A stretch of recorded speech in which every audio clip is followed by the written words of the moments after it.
Muy buenos días a todos y a todas las presentes. Muy buenos días, Karina. Buen día. Sean todos y todas bienvenidos y bienvenidas a esta primera actividad de conversación enmarcada en la convocatoria UNESCO denominada Acciones en Internet para la erradicación del racismo en educación superior. En el contexto de dicha convocatoria, la Pontificia Universidad Católica del Ecuador, la Universidad de Valparaíso en Chile y la Universidad Nacional de Educación a Distancia en España estamos llevando a cabo el proyecto Educación Superior e Historias de Vida de Personas Indígenas y Afrodescendientes, construyendo puentes desde el enfoque del aprendizaje-servicio en un sistema mundo racializado. En dicho proyecto vamos a llevar a cabo tres acciones relevantes. La primera es la del día de hoy, la segunda sería el día 6 de noviembre, el viernes próximo, y consistirá en un conversatorio de personas indígenas o afrodescendientes que nos relatarán sus experiencias sobre el acceso a la educación superior, la discriminación sufrida en los procesos administrativos y académicos, y la inclusión al mercado laboral o el acceso al estudio de posgrado. En la tercera actividad, planificada para el 13 de noviembre, se expondrán diferentes actividades de aprendizaje-servicio, cuyo eje central ha sido o esté siendo el trabajo educativo contra el racismo. Hecha esta introducción, volvamos ahora a lo que nos tiene reunido hoy acá. Con la idea de dar un marco general de reflexión crítica sobre el racismo, pensamos en su momento que no había mejor forma de hacerlo que escuchando y compartiendo con nuestra invitada, la doctora Karina Ochoa. Y voy a proceder a presentarla en estos momentos. Estaba pensando en cómo hacerlo de manera relativamente breve y he decidido comenzar dicha presentación de manera algo más informal y personal. Lo primero que tengo que decir es que Karina es una persona de esas que te dejan huella. Lo digo sin tener la posibilidad de conocer a Karina desde la presencialidad, pero la lectura de sus textos y las conversaciones que he tenido la suerte de compartir con ella, ya sea a través del WhatsApp o del Zoom, me permiten decir que es una de esas personas que por un lado te abren mundos, te direccionan el camino hacia la visibilización de otros mundos posibles, y por otro lado te permite entender y apasionarte por otros mundos que aun existiendo han sido invisibilizados y negados. Así que de todo corazón, muchas gracias Karina por aceptar esta invitación. Además de lo dicho, y ahora ya desde la formalidad académica, les comparto que Karina es académica y profesora mexicana, es doctora en Desarrollo Rural por la Universidad Autónoma Metropolitana y forma parte del Sistema Nacional de Investigadores en México. Actualmente se desempeña como profesora e investigadora en la Universidad Autónoma Metropolitana de México, Unidad Azcapotzalco, y forma parte del colectivo La Guillotina. Es una de las representantes, por lo menos así lo entiendo yo, más relevantes del debate sobre los feminismos descoloniales. En 2018 colaboró en los libros Conceptos claves en los estudios de género y de lo poscolonial a la descolonización, Genealogías latinoamericanas, y en 2014 fue coeditora de Tejiendo otro mundo, Feminismo, Epistemología y Apuestas descoloniales en Abya Yala.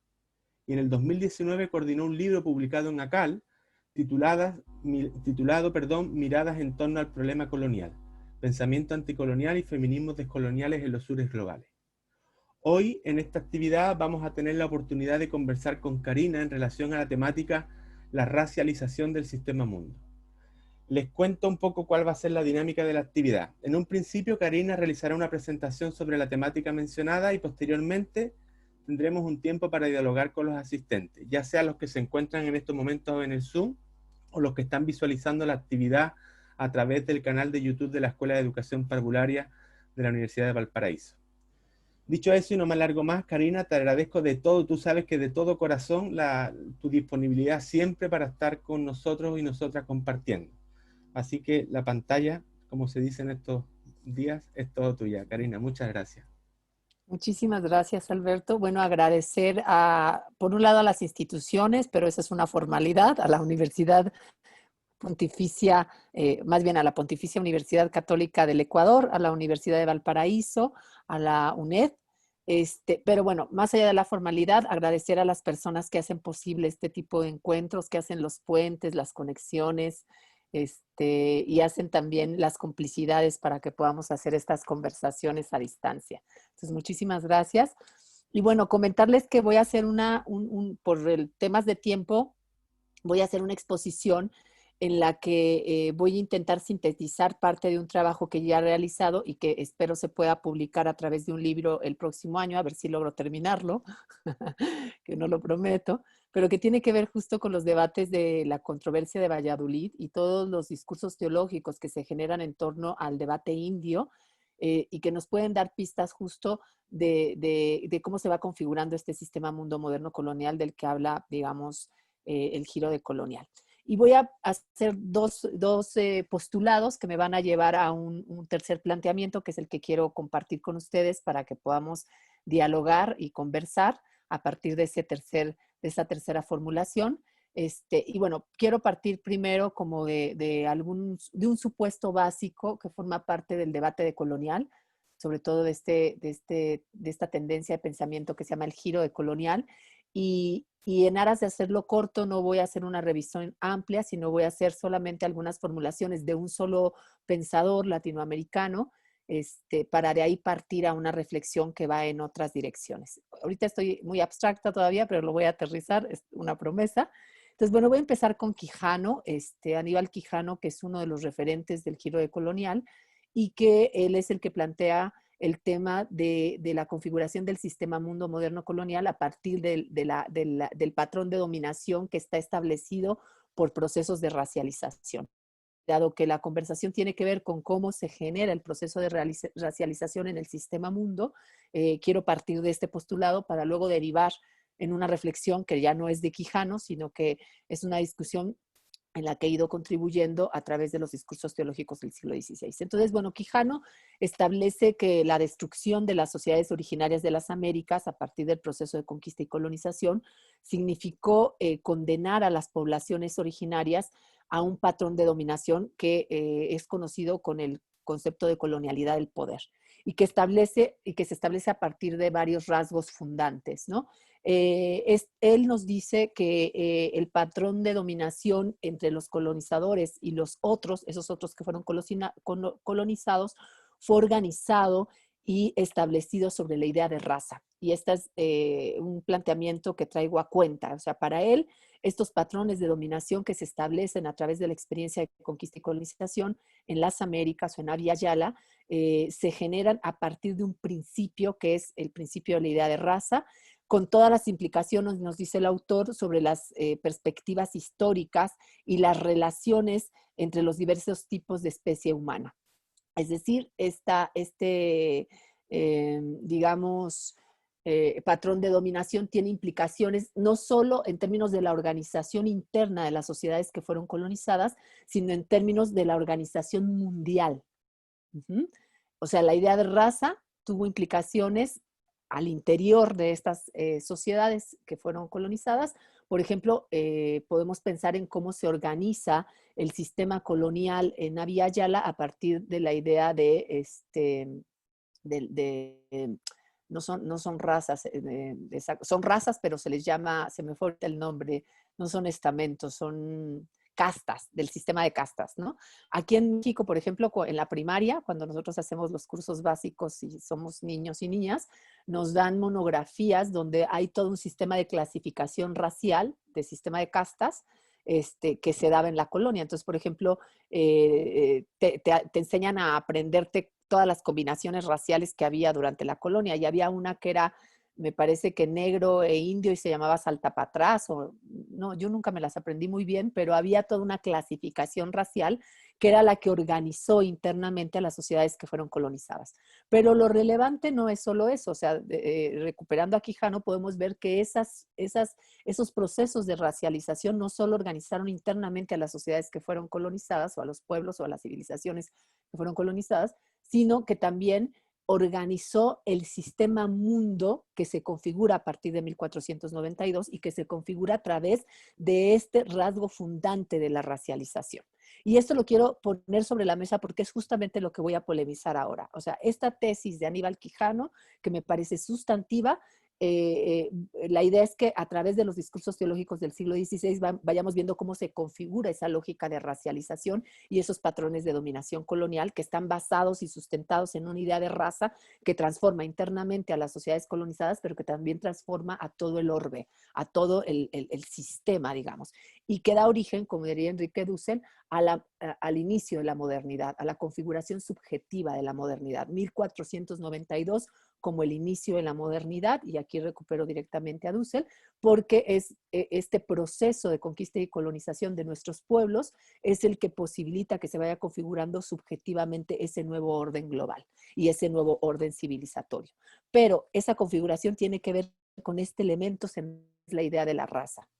Y bueno, lo anterior significa, como decía, que los procesos de clasificación social se constituyeron por patrones de dominación, donde la dimensión racial se vuelve un marcaje sustantivo de desigualdad, es un marcaje de desigualdad, que es establecido por los colonizadores sobre los colonizados, pero que también establece la forma de organización del sistema mundo moderno colonial. Y bueno, Quijano nos plantea no solamente este rasgo sustantivo, sino nos plantea otros rasgos sustantivos que tienen efectos sobre las poblaciones colonizadas, y uno tiene que ver con la represión de las identidades originarias de las poblaciones sometidas, las cuales terminaron generando una serie de lógicas que derivan en estos patrones de dominación colonial y que derivan, por ejemplo, en lo que Nelson Maldonado llamaría la colonialidad del ser, o que derivan en lo que se llama la colonialidad del saber, o lo que María Lugones llama como colonialidad de género. No voy a profundizar mucho en ello, insisto, porque si no me voy a llevar más tiempo en esto que ya mucha gente y muchas compañeras y compañeras conocen porque se ha leído bastante en América Latina como los planteamientos básicos del giro decolonial. Es obvio que las poblaciones que fueron colonizadas fueron despojadas de su cultura urbana, de su escritura, de todos los elementos simbólicos para recrear su vida, o sea, de su lenguaje, de su espiritualidad, o sea, se fue despojando y se fue generando una identidad negativa que tuvo implicaciones importantes en términos de cómo nos vimos a nosotros mismos. Y bueno, sin esa libertad objetiva formal, pero también sin esa libertad cultural para recrearnos, pues se generaron otro tipo de procesos que son los que conocemos en relación a las poblaciones hoy llamadas latinoamericanas. Esto tuvo implicaciones en el ámbito de la vida, pero también, como les decía, tuvo implicaciones en términos sistémicos. Y es aquí donde quiero entrar un poco, porque estas experiencias, este proceso de las poblaciones colonizadas, marcaron la experiencia y la configuración, diría Quijano, del sistema mundo moderno colonial. Y lo que quiero plantear es que estos patrones de dominación obviamente tuvieron que ser legitimados a través de una narrativa que fue construida desde el siglo XVI. Y esa narrativa está muy vinculada a los discursos teológicos que se dan fundamentalmente entre los dominicos, ¿no? O sea, los dominicos tienen, la Escuela de Salamanca es fundamental en toda esta narrativa que va transformando no solamente la lógica de ese otro que fue colonizado, que es el indio, sino que va transformando la lógica de configuración del sistema mundo moderno colonial. Si me da tiempo, el tema de cómo se reconfigura la lógica del sistema, o sea, del todo el orbe, lo podemos ver, y si me da tiempo lo exploraremos, con Fray Francisco de Vitoria. Pero el debate sobre el sujeto indio que fue colonizado se da fundamentalmente en algo que conocemos como la controversia de Valladolid, que fue la controversia entre Ginés de Sepúlveda y Bartolomé de las Casas. Ginés de Sepúlveda visto como el que era partidario de la esclavitud de los indios, y Bartolomé de las Casas, quien era partidario de reconocer la condición de humanidad de los pueblos indios. Una cosa que es importante decir es que el elemento de la racialidad fue ontologizado. Este marcaje de raza que organiza la estructura social de las poblaciones o de las sociedades que fueron colonizadas y que también organiza la forma nueva de ese sistema mundo, que es un sistema mundo moderno colonial capitalista, es ontologizada. Es decir, el debate de lo racial se empieza a asociar con la condición de humanidad, porque el debate básico en la controversia de Valladolid tenía que ver con el hecho de si los indios eran humanos o no eran humanos. nosotros lo traducimos como si los indios tuvieran alma o no tuvieran alma, porque en el debate teológico del siglo XVI la condición de humanidad pasaba por el debate de tener alma, pero también del raciocinio. Hoy, si tuviéramos que traducir esa narrativa, hablaríamos de condición de ciudadanía, por ejemplo, para ver si hay condición de humanidad o no condición de humanidad, ¿no? Por ejemplo, en términos de la formalidad política. Uh-huh. Pero no voy a meterme tampoco a eso porque puede resultar muy polémico y es un salto demasiado, digamos, que implicaría que explicar el camino antes de hacer esa formulación. Entonces, digamos que la mayoría de los pensadores involucrados en la polémica fueron personajes no laicos que sostenían ciertos postulados religiosos que gozaban del consenso en el siglo XVI. Por ejemplo, el inapelable supuesto de que Jesucristo había transmitido a San Pedro todo su poder y que este último a los papas que lo sucedieron, por lo que los dictámenes papales disfrutaban de una legitimidad necesaria para ser acatables, por ejemplo, en este mundo, que es el mundo cristiano, ¿no? Pero ¿qué es el mundo? O sea, ese mundo cristiano es el mundo que coloniza a estos otros que somos nosotros, que no somos nosotros, porque obviamente no sé si alguno de nosotros hubiera estado presente en esa época, pero voy a hablar de nosotros para referirme a los pueblos originarios de estos territorios que fueron colonizados. Y como el papado de Alejandro VI había otorgado derechos plenos y jurisdicción absoluta sobre los nuevos territorios a los reyes de Castilla y León y en parte a los portugueses, no había una razón para poner en cuestión la legalidad y la legitimidad de dicha transferencia. Por tanto, los indios no podían más que admitir la sentencia papal o enfrentarse al sometimiento forzoso y al aniquilamiento. Y entonces, en este contexto, la controversia de Valladolid se vuelve fundamental porque es la que va a definir en este terreno cuál es el lugar que tienen los indios y las indias, así nombrados desde esta identidad negativa, dentro de toda esta lógica de configuración justamente de los patrones de dominación y de esta lógica histórica que es el proceso de conquista y colonización.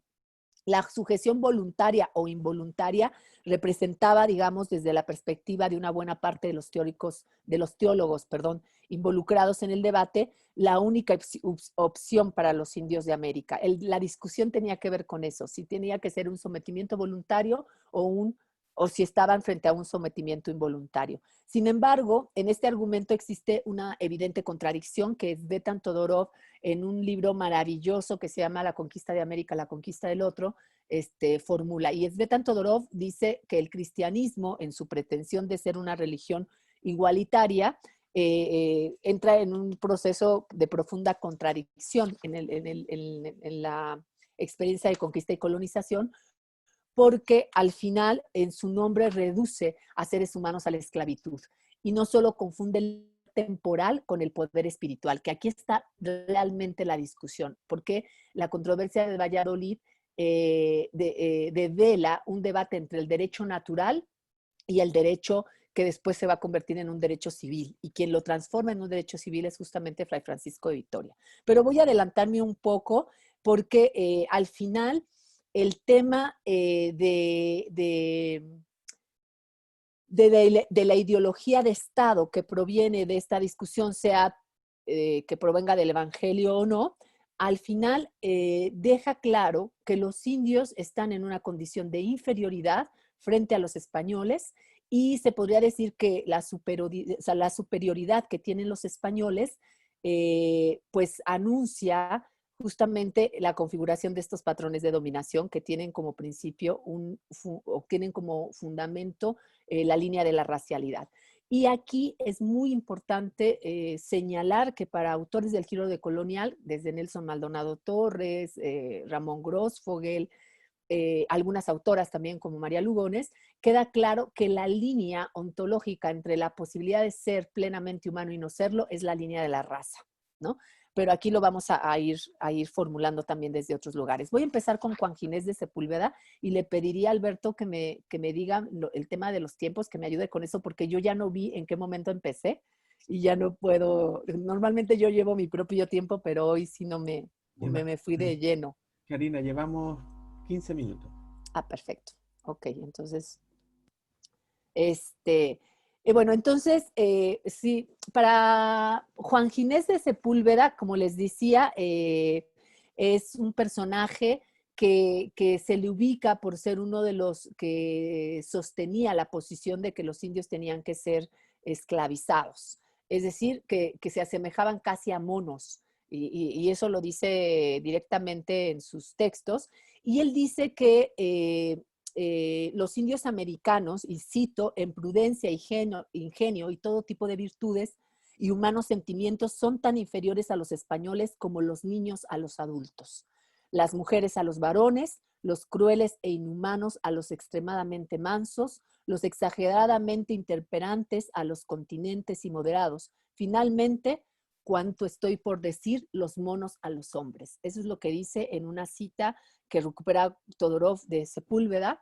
Y esto es muy relevante porque lo que empezamos a ver en el discurso teológico de Ginés de Sepúlveda es un proceso en el que ubica a los indios o equipara a los indios de nuestra América o de Abya Yala a los niños primero, luego a las mujeres y luego a los animales.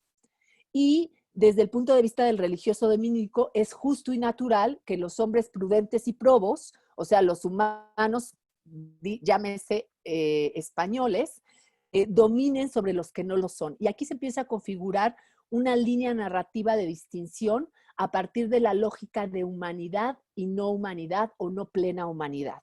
Es decir, el problema sustantivo es que los indios los indios que son nombrados como indios también desde el nombramiento de los colonizadores, porque en realidad los indios o indígenas nunca se llamaron indios ni se llamaron indígenas, fueron nombrados de esa manera como parte de esta identidad negativa.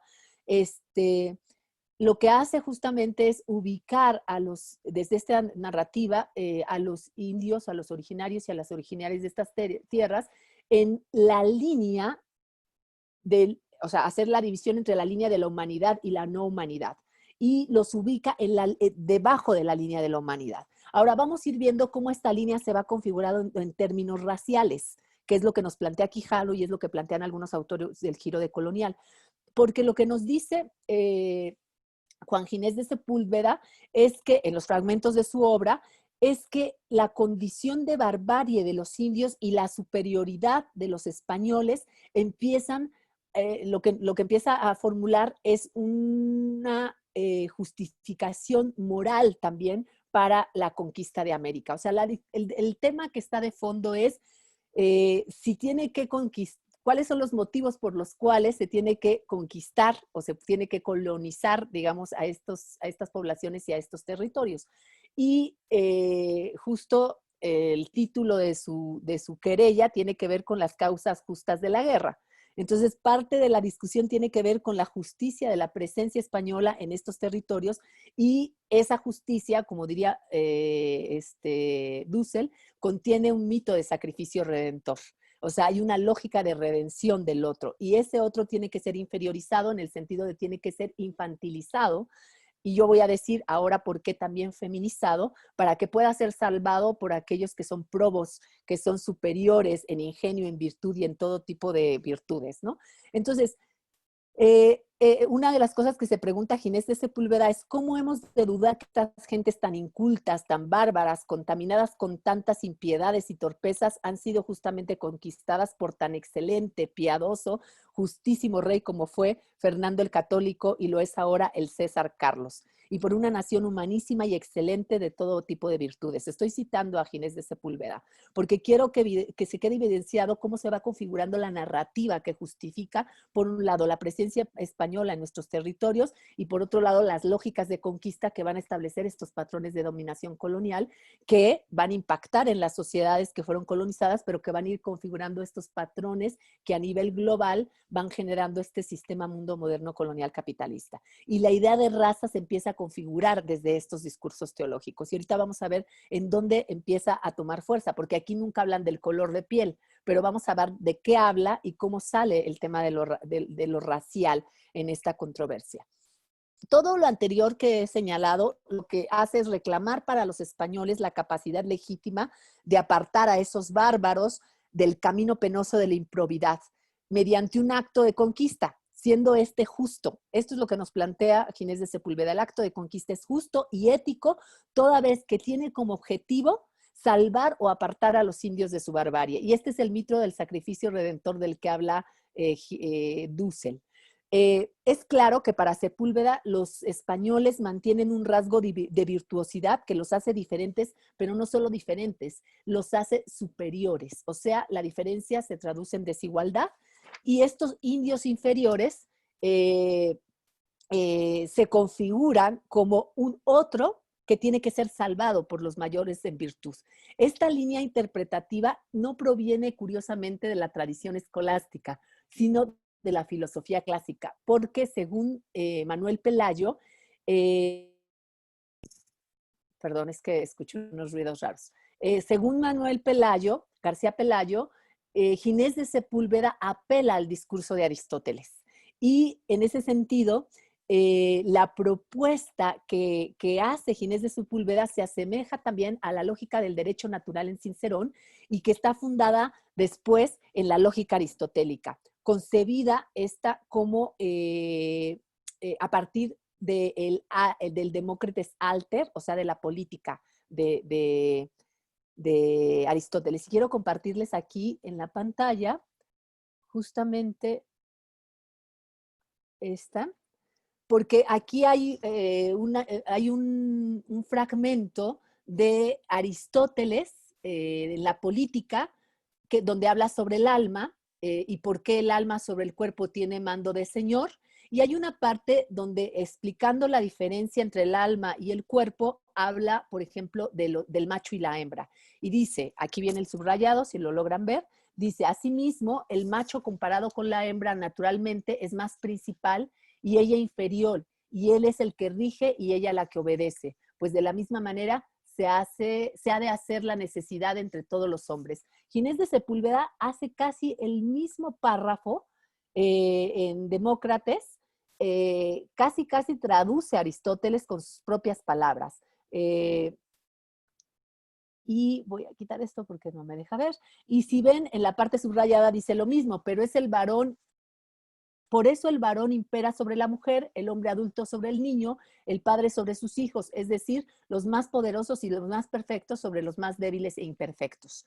Ahora, este planteamiento aristotélico lo lleva al debate indiano. Y al llevarlo al debate indiano, lo que empieza a hacer Juan Ginés de Sepúlveda, como leí al principio de la intervención donde hablaba de él, es que empieza a equiparar a los indios con los niños y con las mujeres. Y en toda su narrativa vamos a encontrar que Ginés de Sepúlveda empieza a hacer esta ecuación, que yo la retomo de Tzvetan Todorov, que es indio igual a niño, igual a mujer, esposa, igual a animales monos. ¿Se acuerdan de ese fragmento que leí arriba? Y españoles igual a adulto padre en relación al niño, varón esposo en relación a la mujer, humano en relación a los animales mono. Y obviamente esto también no solo lo deja en términos de la semejanza en esta relación de dominación, sino que además lo traduce en términos morales a indio igual a crueldad, igual a interperancia, igual a materia, igual a cuerpo, igual a apetito, igual a mal.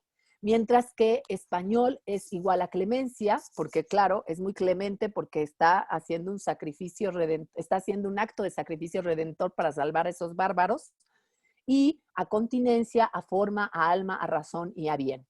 Y estas ecuaciones empiezan a hacer la distancia y empiezan a construir la diferencia desigual y jerarquizada entre el indio y el español para justificar la presencia española en América.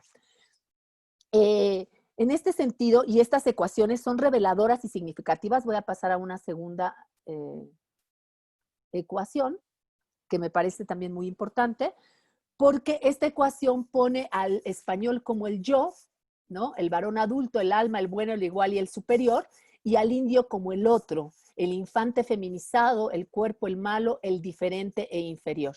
Y aquí quiero centrarme en esta idea de infante feminizado, porque justamente este es el planteamiento que voy a asociar con la idea de raza. Para Tzvetan Todorov, leo, claro que es revelador encontrar que los indios se equiparaban con las mujeres, lo cual prueba el paso fácil de otro interior a otro exterior, puesto que el que habla siempre es un varón español. Recordemos además que los indios hacían una distribución simétrica inversa, los españoles se equiparaban a las mujeres, porque además Svetan Todorov analiza también esa parte de cómo los indios veían a los españoles y también los veían como mujeres, ¿ver? Es muy interesante. Y aquí está la idea clave, ahorita la voy a plantear, porque al final ese otro que se configura bajo esta idea de inferioridad es un otro lejano, es un otro exterior, pero se configura como otro a la luz de un espejo que es el otro cercano, que son las mujeres. Y esta es la tesis que quiero plantearles. Las mujeres es el otro cercano de los españoles colonizadores.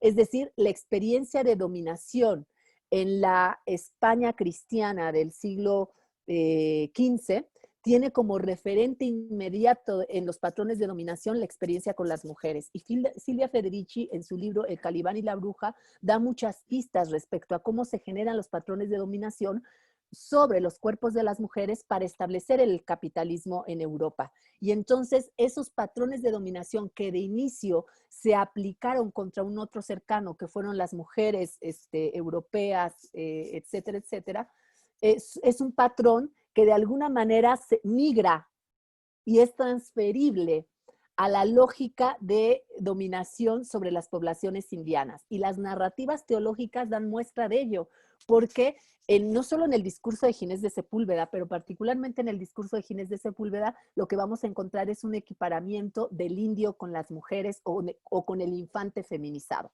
Y ahora voy a plantear algunas ideas. Aquí, por ejemplo, Svetan Todorov lo que nos dice es inútil especular para saber si lo que se proyectó fue la imagen de la mujer en el extranjero o los rasgos del extranjero en la mujer. Ambos han estado siempre ahí y lo que importa es su solidaridad, no la anterioridad de uno u otro. Él al final va en otra dirección, pero yo quiero recuperar esta idea central porque las ecuaciones que hemos visto son reveladoras y significativas porque en ellas se resumen el principio de diferencia y jerarquía alrededor del cual Sepúlveda articula sus ideas sobre el problema indiano y da paso a la configuración del indio desde una condición femenina. Yo a esto le llamo el proceso de feminización del indio. Es decir, el indio tiene que ser feminizado. Pero, ojo, el problema aquí se complejiza, porque ¿cómo es feminizado? ¿No? Y si nosotros revisamos los archivos históricos, vamos a ver muchas prácticas donde hay procesos de feminización que son muy evidentes. Pero más allá de por ejemplo, Bartolomé de las Casas narra justamente en esta controversia cómo cuando llegaban los españoles a los pueblos que eran colonizados, exterminaban a todas las personas salvo a las mujeres, los niños y los mozos. O sea, todo aquel que fuera sospechoso de tener un rasgo de masculinidad que implicaba también la posibilidad de tener resistencia física, resistencia militar frente a la imposición colonial y al acto de guerra colonial, eran aniquilados. Solo dejaban vivos, y esto lo narra Bartolomé de las Casas, pero también podemos encontrar registros en los archivos históricos donde se narra y se describe cómo aniquilaban a todo personaje que no fuera un personaje asociado a lo infantil, asociado a lo femenino, como eran mozos y mujeres.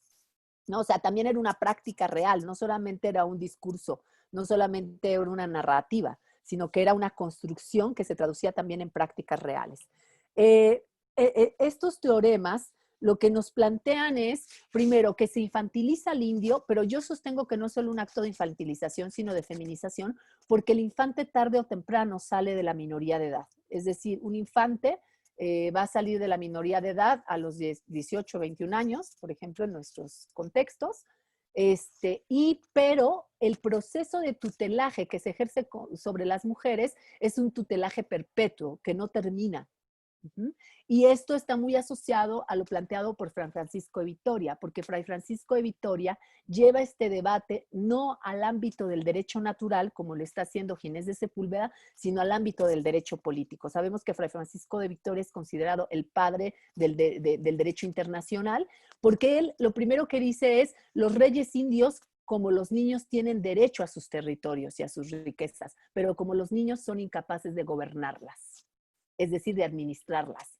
Entonces, el problema que en Ginés de Sepúlveda aparece como un problema de no virtuosidad que asemeja a los indios con mujeres y con niños, porque es un problema de irracionalidad también, en Fray Francisco de Vitoria se convierte en un tema de derecho civil, porque el problema con los reyes indios es que no tienen capacidad de autogobierno, por lo tanto necesitan a un albacea, a uno mayor en virtud que sea capaz de administrar sus bienes. O sea, al final, la postura de Fray Francisco de Vitoria y Ginés de Sepúlveda es la misma, salvo que una se ubica en el terreno del derecho natural y otra se ubica, o sea, en el derecho natural entendido como elemento ontológico, y otra se ubica en el ámbito del derecho político.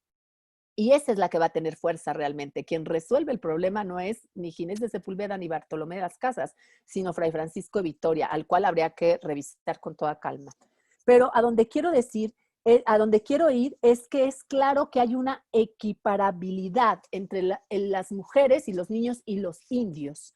Ahora bien, insisto, la experiencia que dota de sentido, hay varias experiencias que dotan de sentido el proceso de la conquista y la colonización. Ramón Grossfogel se refiere a los 5 epistemicidios, entre los que aparecen, por ejemplo, la conquista previa en el año de 1492 del último reducto musulmán en el Al-Andalus, que es Granada, y toda esta experiencia contra la población musulmana también marca las lógicas de dominación que se van a utilizar en los nuevos territorios. Pero a diferencia de lo que pasa en el nuevo territorio, los musulmanes no estaban considerados como bestias, o sea, eran herejes, pero no había una discusión, ni una, yo no he encontrado ninguna, que ponga en tela de juicio su condición de humanidad.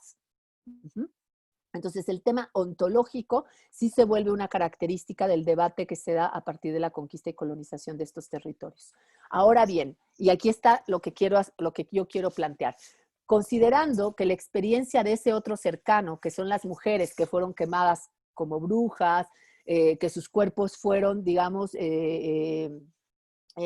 no solo fueron inferiorizadas, sino que además sus cuerpos fueron utilizados, fueron desaparecidos también a partir de la quema, torturados, porque eso es lo que garantizaba la posibilidad de tener la posesión sobre la tierra para el desarrollo del sistema capitalista en esa Europa todavía medieval. Lo que yo quiero plantear, y lo he planteado en diversos lugares, pero lo estoy planteando hoy también aquí, es que esos patrones de dominación que primero se emplearon contra ese otro, que es otra cercana, que eran las mujeres, fueron transferidos a estos nuevos territorios y a esta nueva experiencia.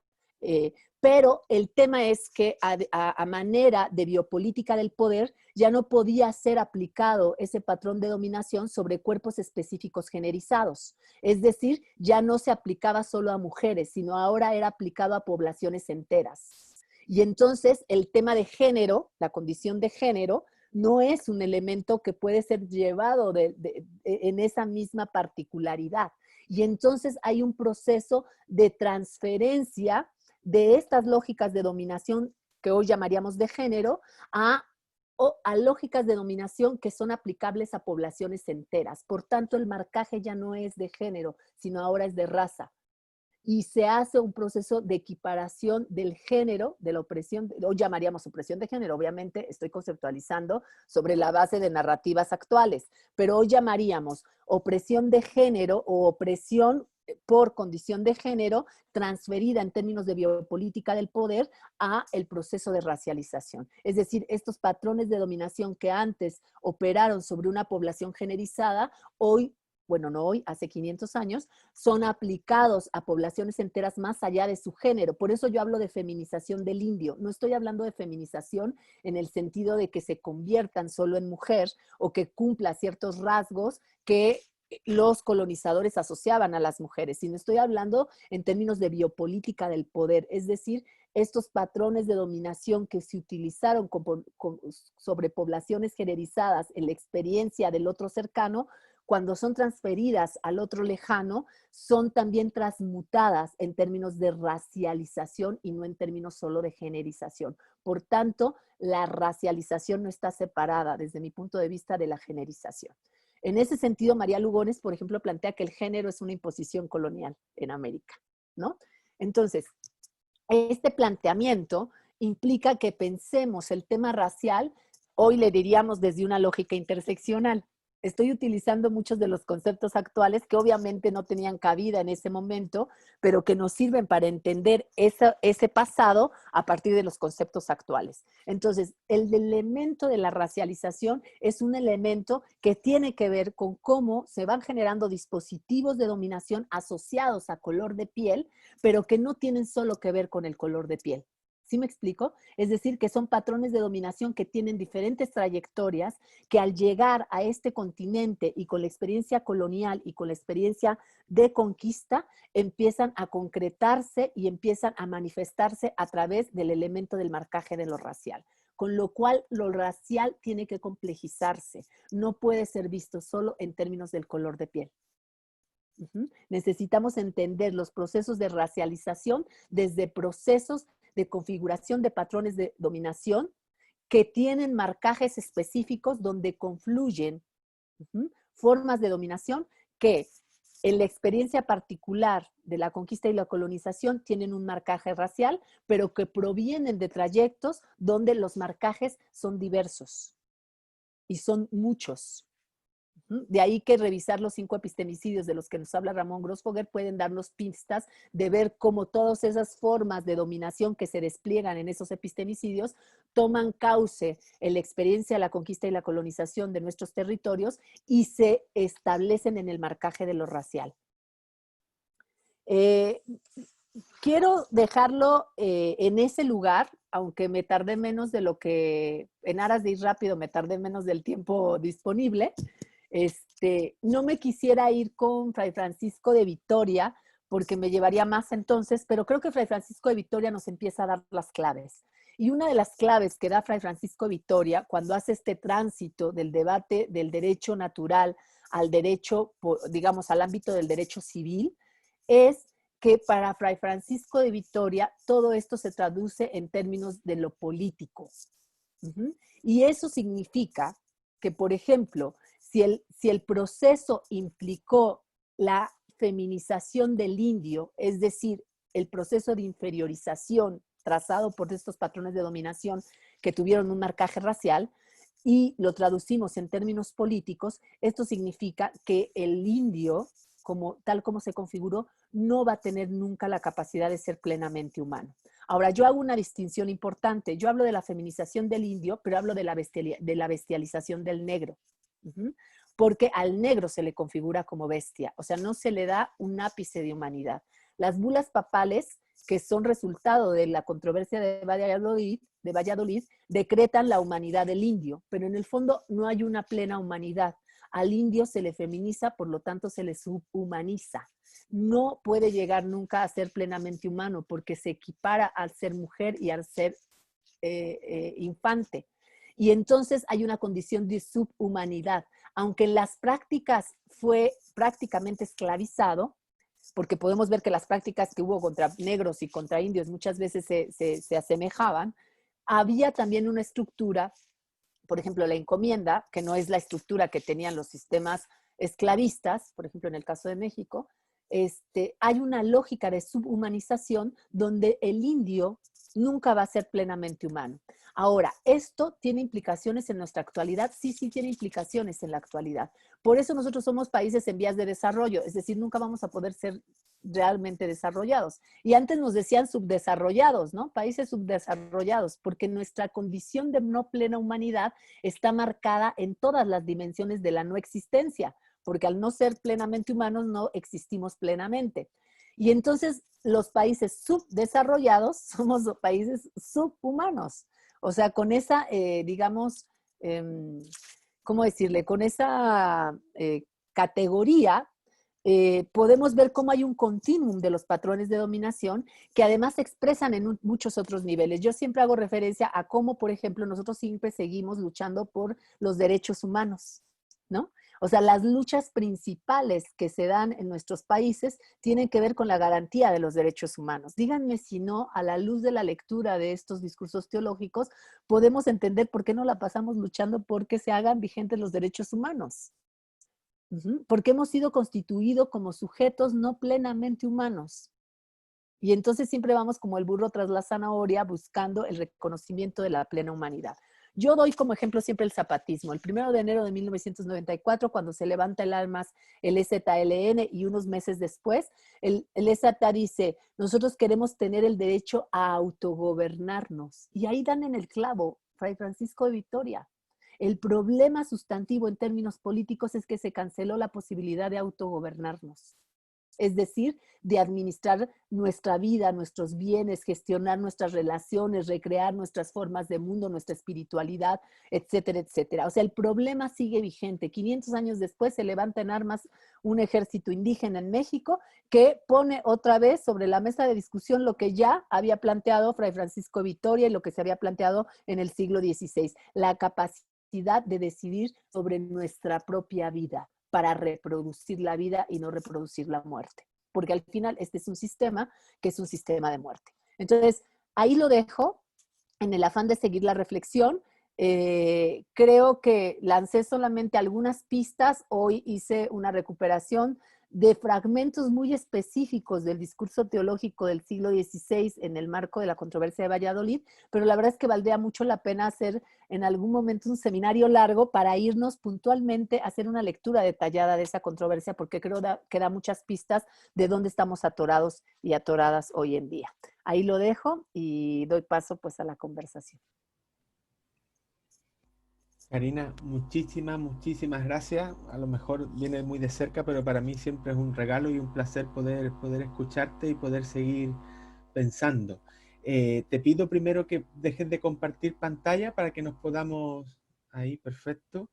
Y tengo la propuesta de que, como hasta el momento hay pocas preguntas, es decir, tenemos un comentario y dos preguntas, pedirles a los asistentes que en lugar de yo leer las preguntas, la podamos hacer directamente a Karina. Yo creo que de alguna manera eso personaliza más un poco la relación. Así que Marisa, si quieres, puedes abrir tu micrófono.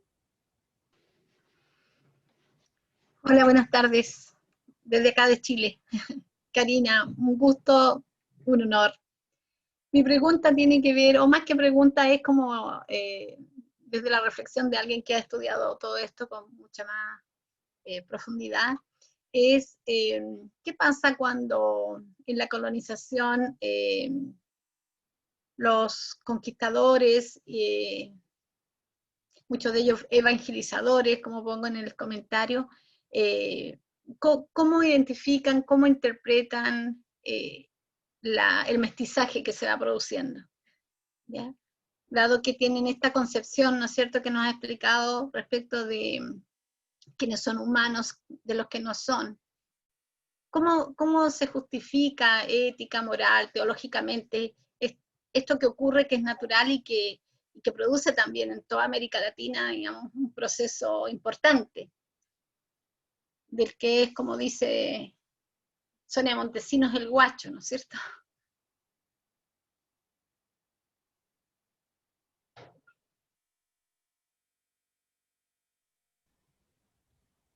¿Ya, Karina? Gracias, Contestamos Marisa. ajá, es que me quedé pensando que iban a hacer varias preguntas. Yo creo que es mejor. Ok.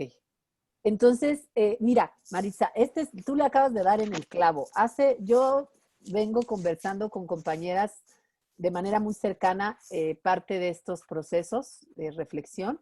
Una de ellas es Aura Cumes, es una indígena cachequil que les recomiendo mucho, si no la conocen, que la lean y si es posible que la inviten. Es una mujer de verdad, no solamente o sea, brillante, con una mente excepcional, sino además es una compañera que por su propia historia de vida,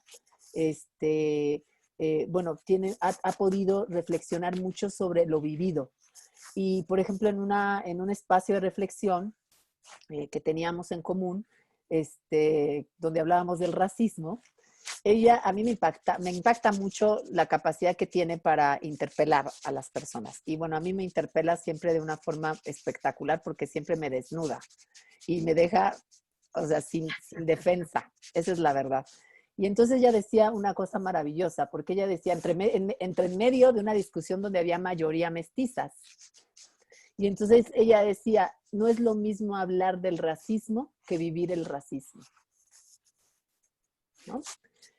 Y a mí eso me desnuda, me deja sin defensa, porque ella, justo en ese viaje que había venido a México, a mí me había tocado ir a recogerla, y ella fue la última de las que salió.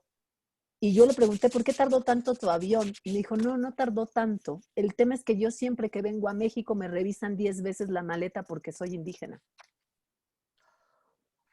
Y siempre, dice, me pasa lo mismo cuando voy casi a todos lados. Entonces, cuando dijo, no es lo mismo vivir el racismo que hablar de racismo, yo me di cuenta que a mí nunca me revisan la maleta, porque soy mestiza.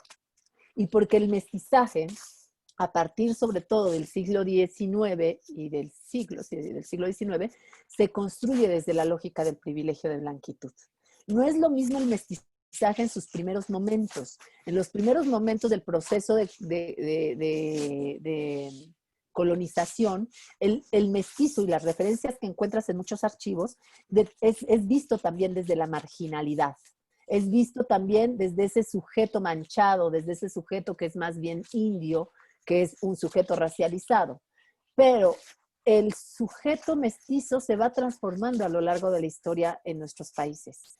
Y, por ejemplo, una cosa que también conversábamos con Breni Mendoza, que es una mujer hondureña, al igual que yo, mestiza, pero que ella, a diferencia de yo, que yo sí estoy en México, ella ha tenido que emigrar a los Estados Unidos y siendo profesora de la Universidad de California, de la Universidad Estatal, ella, por ejemplo, hacía mención a cómo el proceso de mestizaje del que hablan las chicanas, como Gloria Anzaldúa, esa chicana que es la idea de lo mestizo cercano a la idea del border, de la frontera, de la híbrida, ¿no?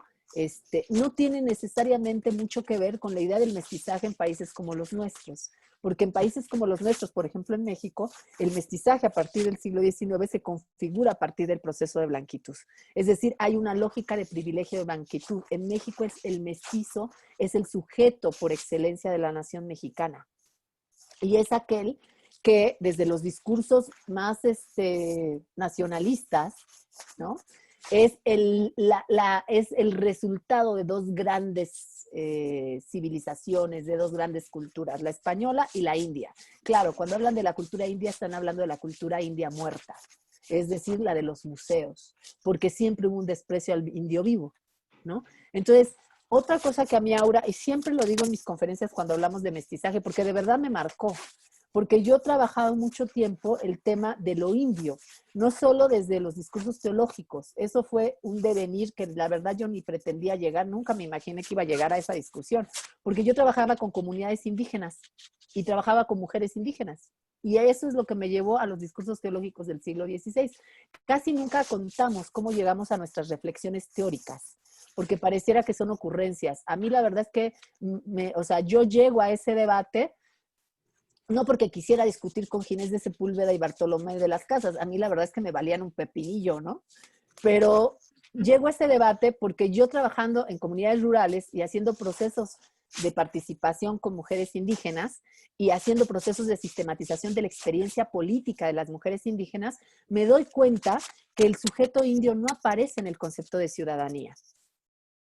Y me doy cuenta porque estando en Xochistlahuaca con la nación amuzga, Oñancue, como se llaman ellos, hicimos un taller donde hacíamos traducciones de los conceptos que venían del español y de la academia al amuzgo, para desde el amuzgo problematizar la experiencia de participación de las mujeres. Y, por ejemplo, fue súper interesante. Hacían las traducciones y en el proceso de traducción se iban incorporando elementos que no venían en el concepto del español y entonces había posibilidad de trabajarlo desde la propia concepción de la región, ¿no? De las mujeres.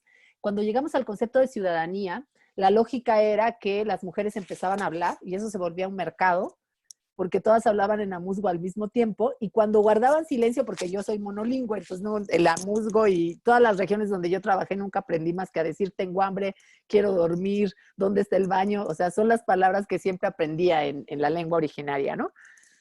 Pero yo no sabía, entonces el equipo que estábamos apoyando, pues nos esperábamos a que terminaran de hablar las compañeras, y cuando se hacía el silencio, nosotros ya sabíamos que habían llegado a un consenso. Entonces las traductoras, que casi siempre eran las maestras bilingües, hacían digamos, la retroalimentación, y desde ahí íbamos trabajando. Y entonces terminaron de discutir el concepto de ciudadanía, que fue larguísimo, y cuando terminaron dijeron, no, pues la verdad no entendemos, denos un ejemplo. ¿A qué se refieren con ciudadanía? Entonces, ya miles de ejemplos, malabarismo conceptual, todo. Volvieron a discutir por mucho rato y hubo así varios momentos y al final terminaron diciendo, este concepto no se puede traducir a la MUSCO. Y la explicación que daban, porque entramos al tema del yo individual, de lo colectivo, del nosotros, la explicación que daban las compañeras era muy simple. Aquí la construcción es desde un nosotros que no puede ser reducido a un yo, porque aquí el ciudadano es el pueblo, ¿no? Digamos. Entonces yo me di cuenta que lo que yo trabajaba en términos teóricos no me ayudaba a entender la idea del sujeto indio. Entonces, haciendo el rastreo, me fui primero con los clásicos de la filosofía política. Estaba haciendo yo mi doctorado, mi asesora me mandó al carajo, y como yo soy muy necia, terminó diciendo, haz lo que quieras, pero termina la tesis. Y entonces hice una revisión por Hobbes, por Locke, por Rousseau, y me fui yendo hasta que llegué al siglo XVI. Pero porque tenía una necesidad imperiosa de entender por qué en las comunidades no hacía eco eso de la ciudadanía de género, por ejemplo, ¿no? Todo este choro, así le decimos en México al rollo, es para decirles que en otro momento Aura Cumes me dijo, deja de hablar de nosotras y ponte a hablar de ti. O sea, ponte a hablar de ti, la mestiza. Y este es un tema pendiente que yo tengo. O sea, creo que así como fui capaz de irme de lleno con el tema de desde dónde se configura la noción de lo indio, y pude hacer ese recorrido que me llevó no poco menos de 10 años, o sea, me llevó más, entre mis trayectorias y toda mi historia y mis procesos de organización, participación, locuras, etcétera, y reflexión. Hay un pendiente en mí, y esto casi que estoy haciendo, estoy queriendo compartir la responsabilidad que siento que estoy cargando desde hace mucho tiempo, que es, hay una necesidad imperiosa también de que empecemos a hacer la reflexión respecto a cómo se configura lo mestizo en nuestros propios territorios. Es decir, la idea del mestizaje no está siendo explorada de manera profunda todavía para entender cómo se va configurando ese sujeto, esa sujeta mestiza, y cómo ese mestizo y esa mestiza, en el caso de México, se va configurando en el sujeto por excelencia de la nación mexicana. Entonces, no se puede hablar del mestizo, tampoco del indio, ni de la India, de la misma manera en todos los periodos históricos. Hay cambios, hay dinámicas, hay procesos, hay contextos que hacen que vaya cambiando esa imagen, que vaya cambiando ese perfil, que vaya cambiando y que vaya teniendo dinamismo, cómo se mira y cómo se construyen las narrativas y cómo se construye la imagen de ese otro mestizo, de esa otra indígena, sí se van transformando, aunque lo cierto es que también detrás de esas transformaciones hay un continuum en los patrones de dominación colonial, que son justamente los continuum que mucha gente que estamos dentro del pensamiento decolonial queremos develar, o sea, queremos evidenciar, y que siguen presentes, y que si logramos verlos podemos explicar mucho de nuestra actualidad, de nuestro aquí y ahora, de lo que nos pasa hoy. Yo, por ejemplo, a la luz de esta revisión, he logrado entender el tema de por qué los feminicidios siguen siendo un problema en nuestros países. Por ejemplo, el eslogan, o no sé si es el eslogan, es el canto de lucha de quienes dicen, si tocan a una, nos tocan a todas, o nos tocan a todos. Yo muchas veces pensé que era metáfora. Cuando pude hacer este recorrido me di cuenta que no era metáfora, porque realmente a las primeras que tocan son a las mujeres. Cuando tocan a una mujer, luego van a venir esas mismas dinámicas contra poblaciones enteras, o sea, biopolítica del poder. En México, las primeras desapariciones fueron contra mujeres en la frontera norte. 15 años después, las desapariciones eran contra todas las poblaciones racializadas, fundamentalmente mujeres y hombres racializados. 20 años después ya no importaba, ¿eh? No importaba que fueras moreno, que fueras pobre, que fueras mujer. O sea, se generalizó la lógica de la desaparición en la guerra contra el narcotráfico. Pero la lógica empezó, estas formas empezaron con las mujeres de Ciudad Juárez, hace más de 30 años. Entonces, de repente me empecé a dar cuenta que no eran metáforas, que los gritos de lucha de si nos tocan a una, nos tocan a todos, el grito de lucha del zapatismo que decía mandar obedeciendo, era un grito de lucha que no son metáforas. Y que si las leemos en estos arcos de tiempo largo, podemos entender por qué está sucediendo como está sucediendo en nuestro tiempo. Obviamente, hoy se complejiza con el COVID, pero como yo he dicho en otras conferencias, el COVID no es una muestra del fracaso del sistema, es la muestra más fehaciente del éxito de este sistema de muerte. Entonces, bueno, no sé si contesté, tampoco era mi pretensión, pero quería compartirte que necesitamos empezar a reflexionar sin duda de una manera radical, desde un contextualismo radical, el tema del mestizaje. Y las mujeres que nos autonombramos como mestizas o que nos reconocemos mestizas y que estamos en estas vainas, pues tenemos ese pendiente, ¿no? Porque a mí cada día que doy una conferencia, las palabras de Aura Cumes me taladran la cabeza. Y dice, deja de hablar de nosotras y habla de ti, no porque no puedas hablar de nosotras, sino porque es muy probable que lo que tengas que decir de ti, o sea, de mí, sea tan relevante como lo que puedo decir de otras. Sí. Muchísimas Muchas gracias. gracias, Karina. En mi derecho a equivocarme, voy a rectificar y en lugar de dar la palabra voy a leer algunas preguntas por el tiempo, ¿vale? Lo primero. Y lo segundo es pedir disculpas, porque he visto que algunas personas se han conectado en el último momento y me imagino que eso tiene que ver con parte del error que cometimos con los cambios de horario, las horas en los diferentes países, etcétera. Así que pido disculpas adelantadas. Karina, además de varias felicitaciones a través del canal de YouTube y del mismo chat, la siguiente pregunta es de Silvia Loya, que plantea o reflexiona sobre en el contexto del marco de la educación superior y considerando las lecturas asignadas, pregunta, ¿vuelve a recrear la estructura marginal de racialización, quedando subordinado a las estructuras de dominación? Esa es la pregunta que Silvia realiza. Y hago otra, de Karina, que tiene que ver con cómo opera lo humano y lo no humano en la violencia contra las mujeres. Hay otras después, pero hago esas dos y después pasamos a la siguiente.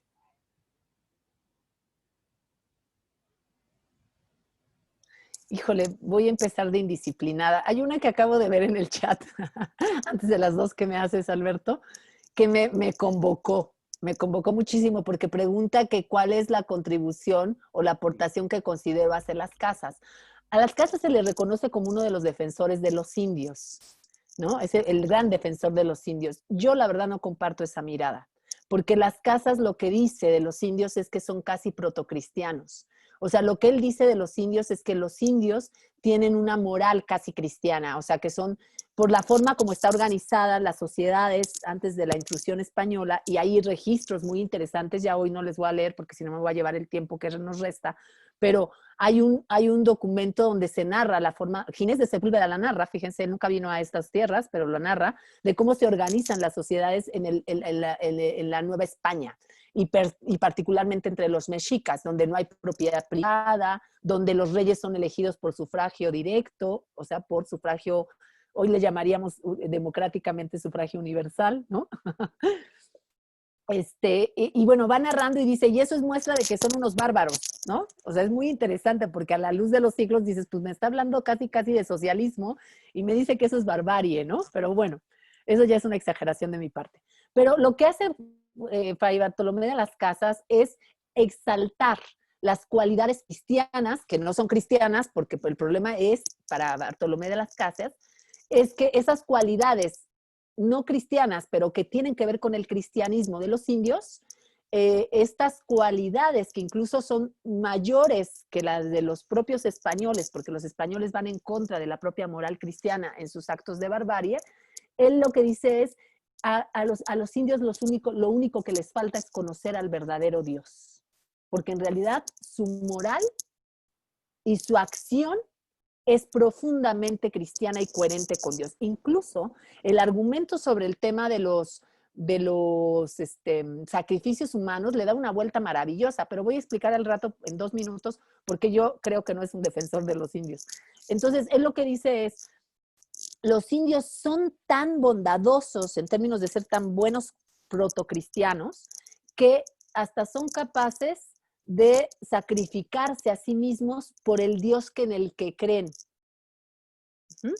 Y él dice, bueno, pero ¿por qué juzgamos a esos indios si los primeros cristianos, que no son los primeros cristianos, sino los anteriores a los primeros cristianos, sacrificaban a su primogénito, ¿no? En las narrativas, incluso bíblicas, pues está la idea de que sacrificas a tu primer hijo. Es Abraham el primero que deja de sacrificar a su primer hijo por orden de Dios, ¿no? Pero entonces él dice, bueno, pues si en la narrativa bíblica también había un sacrificio en nombre de Dios, ¿no? Entonces él lo que dice es, él es un seguidor de la vía evangélica, pero él en ningún momento pone en cuestión que los indios no tengan que ser cristianizados. Es decir, para él no está viendo a los indios como indios, o sea, como sujetos que tienen sus propias formas de cosmovisión, su propia reproducción de la vida. Él los está viendo como posibles cristianos. Por tanto, tú no los está defendiendo. Porque si los estuviera defendiendo, los defendería desde lo que son y no de lo que él quiere que sean. ¿Sí me explico? Es decir, para Bartolomé de las Casas, el tema que no está a discusión es que tienen que ser cristianizados, porque esa es la única posibilidad de que puedan acceder a la humanidad. Por tanto, no los reconoce, porque si los reconociera, no los obligaría o no se sentiría obligado a cristianizarlos, sino que él diría, ellos son por lo que son. Y él nunca reconoce a los indios por lo que son, sino por las cualidades que le posibilita lo que puede ser, que es un buen cristiano. Entonces, a mí, esto de que es defensor de los indios no me termina de convencer, porque tú no puedes defender algo que en realidad quieres que sea y no reconoces lo que sí es. Entonces, hay ahí todo un debate respecto a que si es un defensor o no de los indios. Yo lo que creo es que sí era un defensor de la vía de la evangelización y que por supuesto estaba en contra de la guerra y estaba en contra de los actos de genocidio y de exterminio que los españoles hacían contra las poblaciones indianas. Pero de ahí a que fuera un defensor de lo indio y de los indios, me parece que hay un gran trecho. O sea, yo creo que él no defendía a los indios, sino que era un defensor de que los indios podían ser cristianizados, por lo tanto podían ser reconocidos como cristianos humanos, pero no los reconocía como eran, ¿no? Y luego voy a pasar a las otras dos intervenciones, que ya no me acuerdo de la pregunta, pero tenía que ver con el tema de lo humano y lo no humano en las mujeres. Yo insisto en que la experiencia del otro cercano, que son las mujeres en esa Europa medieval, es básica para entender cómo se traduce eso en términos de la experiencia en América Latina. Quizá la distinción es que en América Latina no se traza desde la lógica de ese otro mujer en términos del cuerpo generizado o del cuerpo sexuado solamente, sino en términos de cómo se transfigura esta lógica en términos raciales, ¿no? Ahora bien, cuando nosotros hablamos de las mujeres de tercer mundo, dirían, por ejemplo, las feministas postcoloniales, o las mujeres de color, como lo dirían las mujeres, las feministas afroamericanas y las latinas o chicanas en Estados Unidos, o cuando nosotras hablamos de las mujeres de los territorios, de las zonas del no ser que fueron colonizadas, aquí nos atraviesan muchos marcajes, ¿no? O sea, no solo nos atraviesa el marcaje de ser mujer, sino el marcaje de ser mujer racializada. Y si además eres empobrecida, porque además no es lo mismo ser una mujer racializada en condiciones de mestiza empobrecida que ser mujer racializada en términos de ser indígena empobrecida, o pobre, más bien, ¿no? Entonces, creo que el problema ontológico que le plantea lo racial, o sea, el tema es que la raza no puede ser entendida solo en términos de color de piel. Eso solamente, digamos, evidencia un conjunto de marcajes que se traducen en términos de la diferencia racial, pero que es mucho más complejo porque ahí hay una imbricación de marcajes de opresión que no pueden ser separados porque además nuestra experiencia como mujeres racializadas no está separada lo racial de la experiencia de lo femenino, por ejemplo, del ser mujer más bien. Y digamos que la crítica que han hecho los feminismos descoloniales en ese sentido es muy relevante, pero no porque la hayan hecho los feminismos descoloniales, es una crítica de largo trayecto, que es justamente que el problema con los feminismos hegemónicos es que siguen teniendo una imagen universal del ser mujer. O sea, a la mujer se le sigue viendo, esa mujer de la que hablan los feminismos hegemónicos, es una mujer que tiene, que está universalizada, es una mujer que es blanca, de clase media, universitaria, ¿no? Por ejemplo, en el marco del movimiento zapatista en los 90s, que yo era muy joven, o sea, una de las cosas que pasó en uno de los encuentros de mujeres, creo que fue en el 96, ya ni me acuerdo, pero fue la mesa de los diálogos de San Andrés, donde se hizo una mesa de mujeres, y ahí confluimos de todo, feministas, académicas, mujeres feministas de los sectores populares, de los movimientos, mujeres indígenas, no feministas, de todo había ahí. Y yo me acuerdo que las compañeras indígenas nos pidieron que nos levantáramos de la mesa. Nos dijeron, su corazón es muy duro y su palabra es muy dura y nuestro corazón no lo entiende. Porque nosotros hablábamos del derecho al aborto, del condón, del VIH, y las compañeras que estaban en otro contexto estaban en otra discusión. Y nosotras que nos sentíamos salvadoras, como los cristianos, como Bartolomé de las Casas, ni más ni menos, el mismo sello, éramos bartolomitas. Llegábamos las feministas como Bartolomé de las Casas diciendo, es que son muy buenas feministas. Y es más, decíamos, es que lo que tú dices es feminismo. Y entonces las compañeras decían, yo no me quiero reconocer, ni soy feminista, ni me interesa. Ah, no, tú eres feminista, ¿no? Porque lo que tú dices es feminismo. Lo que pasa es que tú no sabes qué es feminismo. O sea, Bartolomé de las Casas en vivo. Y eso nosotras no lo veíamos. Yo a mis escasos 16, 17 años no lo veía. 20 años, no sé cuánto tenía. Pero no lo veía, o sea, yo no entendía, ¿no? Yo lo que decía es que pobrecitas, están tan empobrecidas y tanta ignorancia por el legado colonial que no se dan cuenta. Y la verdad es que las ignorantes éramos nosotras, porque nosotras no reconocíamos a las compañeras. O sea, al estilo Bartolomé de las Casas, no sé si me explico. Todo esto para decir que el tema de lo humano y de lo no humano, desde mi punto de vista, sigue siendo un tema central en el proceso, no solo en la discusión. O sea, el problema central es que hemos sido muchas poblaciones destinadas a la no existencia plena.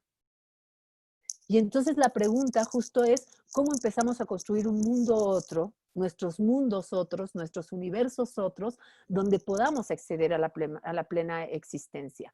Por eso el debate de la resistencia, que significa reexistencia, como lo diría Catherine Walsh, es un debate de gran interés porque en los procesos de resistencia la pregunta es si existimos realmente o estamos reexistiendo.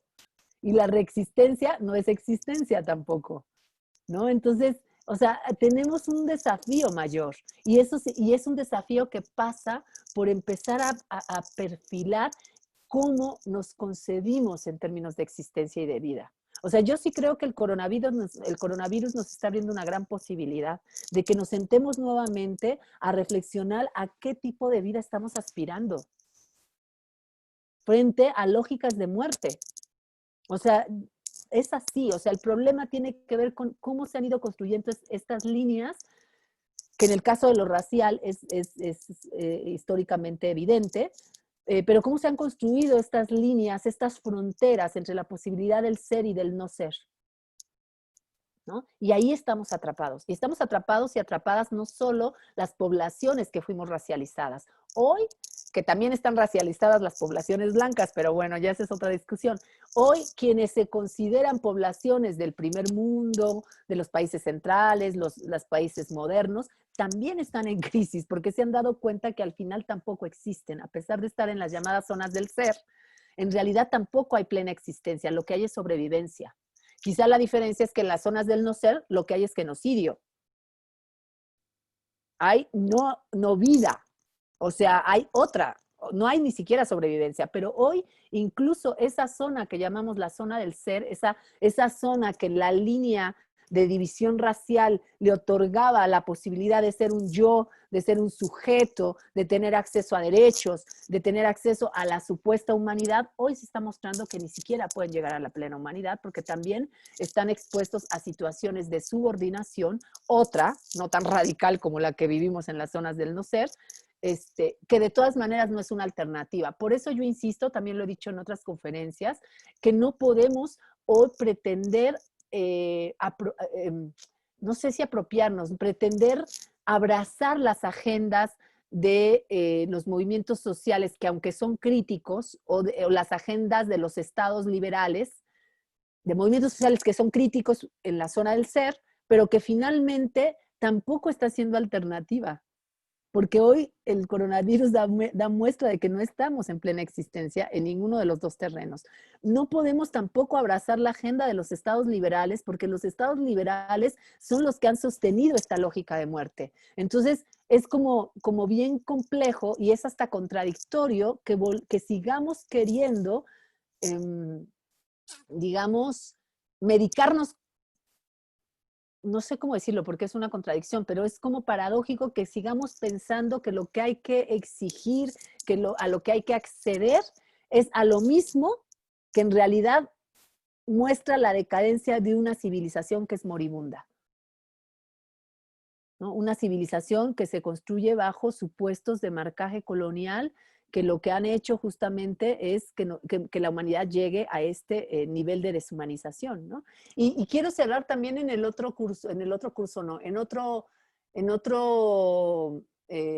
otra charla, cerré con un texto, con una lectura del texto de Discurso sobre el colonialismo, que yo lo tenía a la mano y ya no lo tengo, de Aimé Césaire.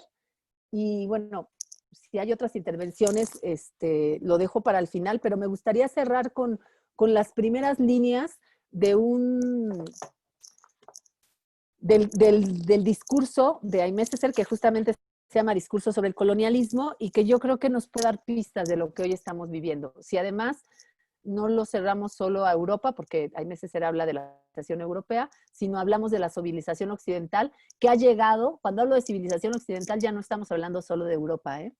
O sea, estamos hablando de toda la civilización, porque al final fuimos países que nos occidentalizamos, ¿no? Entonces, no estamos fuera de ese orden. Bueno, lo dejo ahí si hay alguna otra pregunta y si no, cierro ya con César. Karina, No suelo, sí, perdón, no, me disculpa. disculpo porque no suelo contestar, ¿eh? Al final me preguntan y es como un pretexto para que yo hable y nos intercambiemos, pero en realidad a veces me da mucha pena porque me doy cuenta que no respondo a las preguntas, ¿no? O sea, no es una respuesta concreta, no suelo hacer respuestas concretas. Muchas gracias, Karina. Son las 2:20 de la tarde acá en Chile.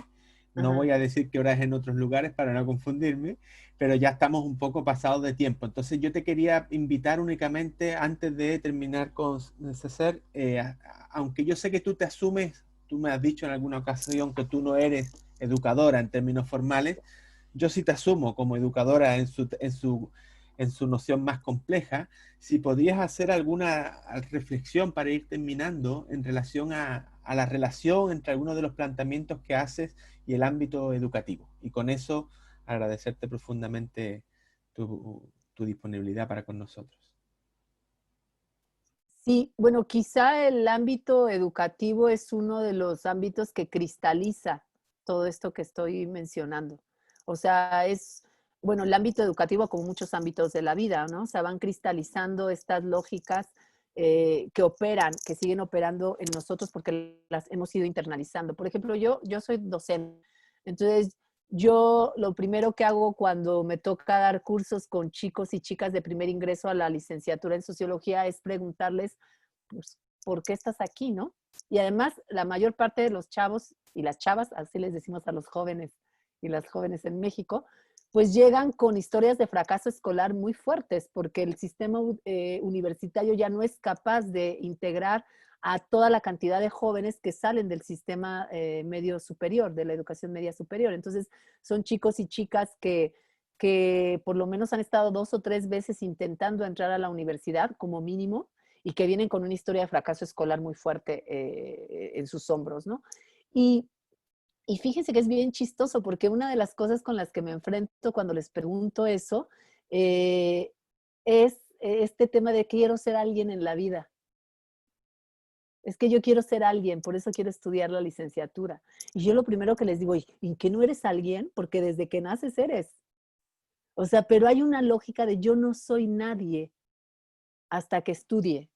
Y yo creo que ese es un ejemplo de estas lógicas de la no humanidad. Porque entonces parece que razón igual a intelecto, igual a universidad, igual a leer libros, es igual a ser. Es Descartes, pienso, luego existo, ¿no? Aunque obviamente, como dice Nelson Maldonado, detrás del pienso, luego existo, del cogito ergo sum, pues está el conquiro ergo sum. O sea, antes de que pudiera haber la posibilidad de existir a partir del pensar, lo que hay es un acto de conquista, que es nuestra historia. O sea, la modernidad nace de la conquista, no del pienso, luego existo. Pero bueno, más allá de eso, creo que es un desafío importante. Yo tengo un maestro espiritual, y a mí de verdad yo creo que se divierte mucho conmigo porque yo siempre cito, ¿no? Entonces cuando estamos en las conversaciones o en algunas clases con él, yo siempre digo, es que Hobbes dice, es que Aimé Césaire menciona, es que Quijano. Y entonces me dice, ¿y cuándo vas a leer el libro de tu vida para venir a esta conversación? ¿No? O sea, deja de leer tantos libros, me dice. Porque el libro de tu vida, o sea, el libro que eres tú, es mucho más maravilloso que cualquier libro que puedas leer. Yo no sé por qué siempre me encuentro con gente que me interpela desde ese lugar. Ahora lo estoy pensando, ¿eh? Con Aura, con mi maestro, siempre es así de vuelve a ti, vuelve a ti. Porque quizá a lo mejor esta racionalidad instrumental nos saca de nosotros. Paradójicamente nos dicen que nos va a encontrar a nosotros, por eso es que queremos ser alguien en la vida y estudiamos para ser alguien. Pero paradójicamente es probable que estas lógicas tan racionales, instrumentales, nos saquen de nosotros y no nos vuelvan a nosotros. Entonces creo que el trabajo que se tiene que hacer en aula no es menor, porque nosotros reproducimos esa lógica de querer ser alguien a partir de estas formas de conocimiento instrumental, donde, por supuesto, la colonialidad del saber está presente. Yo, uno de los trabajos más importantes que hago con mis estudiantes, por ejemplo, cuando entran a la universidad, es lo primero que trabajo con ellos y con ellas no es a los teóricos de la sociología. Lo primero que trabajo con ellos y con ellas es entender la universidad como comunidad. Que sepan que la universidad no es una sigla, que la universidad no es una institución solamente y que la universidad no es una instalación. La universidad es una comunidad de gentes que estamos interesadas en construirnos a partir del proceso de conocernos. Y la relación fundante que da sentido a la universidad es la relación maestro-discípulo. Y es una relación de amor, no es de conocimiento. Entonces, lo primero que trabajo es eso. O sea, es más, a mí me odian porque tenemos 11 semanas de clase y 4 de las 11 semanas me meto durísimo a que estas jóvenes que llegan diciendo yo quiero ser alguien en la vida y por eso estudio, entiendan que en realidad la universidad lo mejor que les puede dar es la posibilidad de construir comunidad. Es lo mejor, más allá de los títulos, los libros y todo lo demás, lo mejor, por lo menos en mi experiencia que me dio la universidad, fue la capacidad de estar con gente con la que socializaba todo el tiempo y fue la capacidad de sentirme parte de algo. Me sentí estudiante, por ejemplo, ¿no? Me reconocí estudiante con otros estudiantes. Hice mi práctica política más importante dentro de la universidad, la sigo haciendo. Entonces, pues no sé, yo la verdad sí estoy convencida de que yo a mis estudiantes les digo, uy, qué pena, cuando dicen, no, es que yo quiero tener mejor empleo cuando salga y quiero, porque te dicen de todo, ¿no? Y entonces yo les digo, con la pena, la universidad es la antesala del desempleo. Esa es la universidad que hoy tenemos. Entonces mejor diviértete, porque vas a estar un ratote y vas a tener muchas posibilidades de hacer cosas maravillosas en este espacio con otros jóvenes como tú, ¿no? Entonces yo creo que un primer paso es entender que la universidad y los espacios educativos son comunidad. Una vez que entiendo eso, entonces ya la cosa se complejiza, porque sí tenemos que entrar a procesos de construcción de conocimiento, pero primero reconocerme como parte de esa común unidad es creo que el paso que tenemos que dar para empezar a romper todas estas lógicas que operan dentro de la institución. ¿Qué implicaciones tiene eso? Pues tiene la implicación de que, por ejemplo, dentro de las universidades, al reconocernos como comunidad, tenemos que empezar a reflexionar cómo resolver los problemas que tenemos dentro de la comunidad. Y es el problema del racismo, pero también está el problema de la violencia que se ejerce contra las mujeres dentro de la universidad, por ejemplo, ¿no? Hoy en las universidades en México tenemos niveles de violencia muy fuertes que ejercen docentes contra estudiantes, varones y mujeres, especialmente mujeres, pero también varones. Tenemos casos de acoso de profesoras a varones y tenemos muchos más casos de acoso de profesores a mujeres y a varones también. Sobre todo si son homosexuales, hay todo un proceso de no acosarlos sexualmente, pero sí discriminarlos, etcétera. También con chicas lesbianas, en fin. Y eso se han hecho muchos protocolos, pero se hacen protocolos sin entender que somos una comunidad y que la comunidad tiene que aprender también a resolver sus propios problemas internos y los problemas que genera. Creo que el trabajo de la construcción del conocimiento tiene que ver sobre todo y de inicio con la posibilidad de construir comunidad. A partir de ese primer escalón podemos empezar a reflexionar cómo hacemos los procesos de configuración de conocimiento a partir de conocernos también a nosotros mismos. La posibilidad que les podemos dar, pero ni se las damos nosotros, que les podemos compartir o que les podemos invitar a nuestros estudiantes es a que se empiecen a configurar como comunidades de conocimiento. Y a partir de ahí empezar a dar los siguientes pasos. Y esos pasos los tiene que definir la propia comunidad en torno a sus propias prioridades. Por eso no hay recetas de cocina. Muchísimas gracias, Karina. Vamos a ir terminando y para ello, bueno, agradecerles a todos y a todas las asistentes el haber estado acá, el haber la escucha, como siempre dice Karina, el haber compartido reflexiones y preguntas. Quedan muchas preguntas en el aire por una cuestión de tiempo, como siempre suele ocurrir. Así que de verdad, muchísimas gracias. Y Karina, de verdad, muchísimas gracias por esta posibilidad de volver a escucharte y finalmente de volver a pensarnos, ¿no? Porque siempre nos dejas un poco, como dicen en España, tocado, porque uno no sabe bien todas las incertidumbres que se generan a partir de estas reflexiones. Así que muchas gracias y ojalá pronto te volvamos a escuchar. Muchísimas gracias y me gustaría cerrar con estas líneas de CECEL porque quizás enlaza con lo que dije antes. O sea, una comunidad que no es capaz de resolver los problemas internos es una comunidad que tiene problemas. Y bueno, aquí lo voy a leer en términos del orden civilizatorio occidental. Es el discurso sobre el colonialismo de Aimé Césaire y dice, una civilización que se muestra incapaz de resolver los problemas que suscita su funcionamiento es una civilización decadente. Una civilización que escoge cerrar los ojos ante sus problemas más cruciales es una civilización herida. Una civilización que le hace trampa a sus principios es una civilización moribunda. El hecho es que la civilización llamada europea, la civilización occidental, tal como ha sido moldeada por 2 siglos de regímenes burgueses, es incapaz de resolver los problemas que su interior suscita. Esta Europa, que yo ya no llamaría solo Europa, la verdad es que yo ya diría esta civilización completa que nos alcanza a todos y a todas, dice, citada ante el tribunal de la razón y ante el tribunal de la conciencia, no puede justificarse y se refugia cada vez más en una hipocresía aún más odiosa porque tiene cada vez menos probabilidades de engañar. Esa civilización es indefendible. Parece que esta es la constatación que se confía en voz baja a los estrategas estadounidenses. Esto en sí no es grave. Lo grave es que esa civilización es moral y espiritualmente indefendible. Entonces, no la defendamos, empecemos a imaginar otro orden civilizatorio, otras formas de comunidad, otras formas de relacionarnos, otras formas de existirnos y otras formas de conocernos a nosotros mismos, de verdad. Y yo sí estoy segura que eso pasa por empezar a generar proyectos que sean moral y espiritualmente defendibles, de verdad. Yo me quedo con esas palabras de Aimé Césaire. Necesitamos ir más allá de eso. Ya lo que está herido, está herido.